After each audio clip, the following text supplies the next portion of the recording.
उधर असम में बड़ी रैलियों और बैठकों के बाद गृह मंत्री अमित शाह रविवार को मणिपुर में थे। यहां उन्होंने करीब 3000 करोड़ की कई विकास परियोजनाओं की शुरुआत की और दावा किया कि बीजेपी की अगुवाई वाली सरकार के 3 साल में मणिपुर में काफी कुछ बदल गया है। अमित शाह इस दौरान नागा शांति समझौता का जिक्र करने से बचे, लेकिन इनर लाइन परमिट के मुद्दे को लेकर अपनी सरकार की पीठ थपथपाई। देखते हैं रत्नदीप चौधरी की ये रिपोर्ट।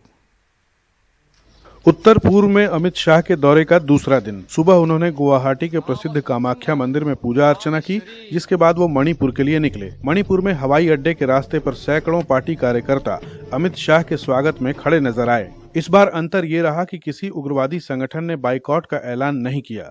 इम्फाल की रैली में शाह ने दावा किया कि बीते 3 साल बीजेपी की अगुवाई वाली सरकार के दौर में मणिपुर की छवि में जबरदस्त बदलाव आया है। 3 साल के अंदर हमने वादा किया था, मोदी जी कहकर गए थे कि मणिपुर बंद हो जाता है, ब्लॉकेज कर देते हैं। राजनीतिक कारणों से चुनाव के वक्त भी कांग्रेस पार्टी ने किया था। ना गैस मिलता है, ना केरोसिन मिलता है, ना बच्चों को ब्रेड मिलती थी। सारी चीजों की किल्लत होती थी या नहीं होती थी? भाई याद करो जरा, बोलो जोर से। माताएं बहनें बैठी है, बोले होती थी या नहीं होती थी?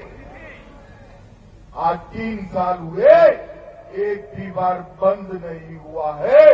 वो ही बताता है कि भारतीय जनता पार्टी का जहां शासन आता है वो लोगों के विकास के लिए।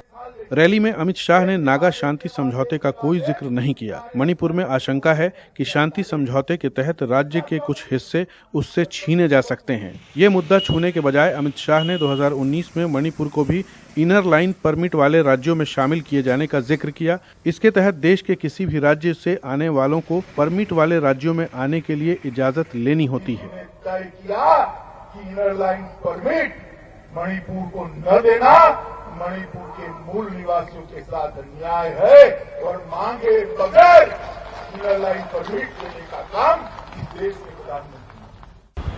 अमित शाह ने मणिपुर के सिविल सोसाइटी ग्रुप्स को आश्वासन भी दिया और सलाह भी, और जानकारों की माने तो इसके पीछे भी एक वजह है।